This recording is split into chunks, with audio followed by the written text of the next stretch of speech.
Okay, for a long time, people have wondered how they built the pyramids and how they moved these giant colossal statues.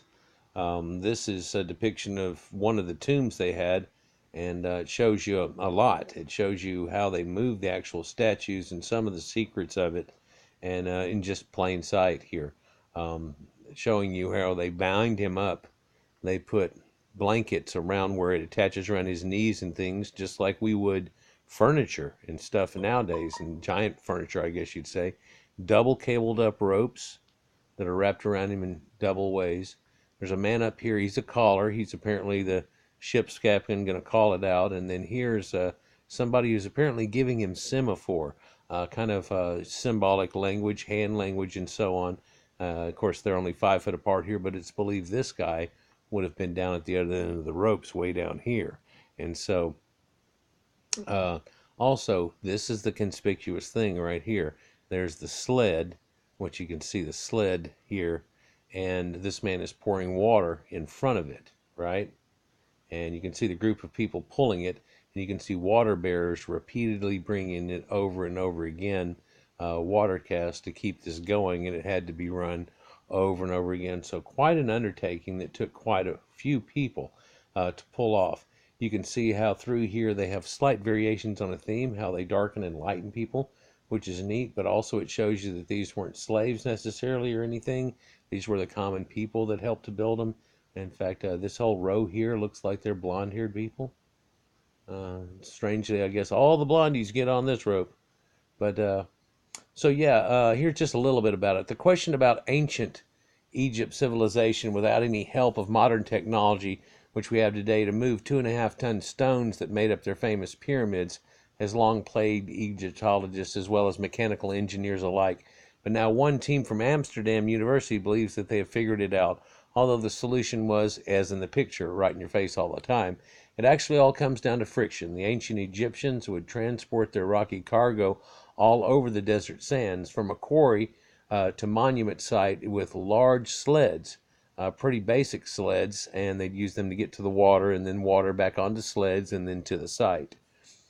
Pretty basic sleds, basically just large slabs with some upturned front edges on them, which would have been something they learned over time quickly so it didn't just push up the sand in front of them.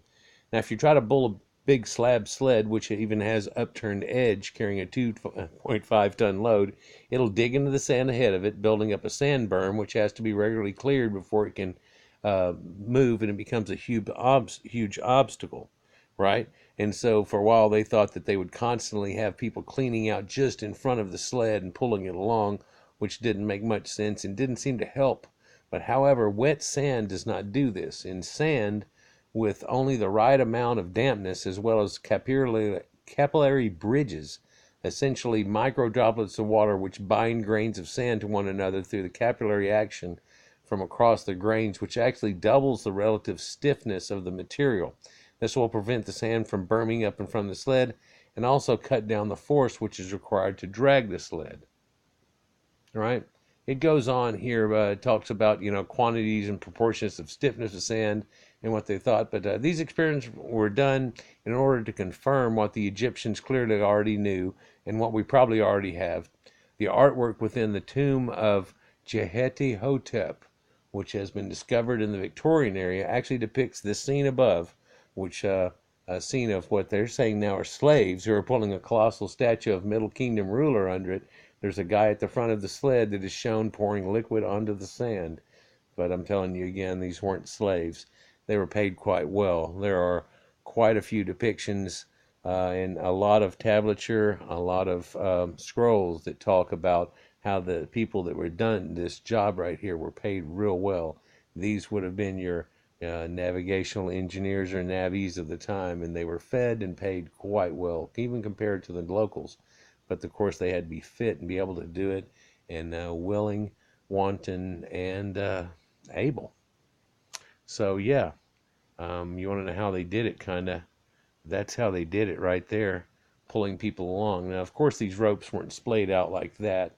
These people were pretty much almost side by side with these ropes. But of course, they couldn't draw them. It would just end up being all clustered up, much like you see this group up here up top. And whenever you see them draw clusters like this, you can see how they kind of draw a light, dark, light, dark, light, dark, light, dark. And they do that with everybody just so you can even discern in between them. But it does become just a mess. I mean, look at this. It's just a mess, right? Whereas this kind of gives you an idea of what's going on, almost a looking down at it view, but sideways, of course, in that Egyptian flair. Anyhow, guys, like, share, and subscribe. Just thought I'd share this with you that yet somebody even proved it. They run it off, and the drag coefficient actually cuts it in half. The pulling amount that it takes pulls in half. Now, of course, this right here is pulling something that's around the range of 14 tons. Now, when they only have to pull 2.5 tons, it only takes about 2 lines of these people to pull that 2.5 tons on that sled, and then they're constantly doing this back and forth. Still quite an incredible feat, but something that seems a whole lot more feasible as we get closer and closer to deciphering how these people really did it. And blood, sweat, and tears is actually coming out to be the answer, and a deep want of doing it. That's how Stonehenge was built. That's how all these sites were built, because people had a drive and a want, a togetherness, and they wanted to make it happen. It wasn't something they were forced to do. It was something that they wanted to do. Have a great day.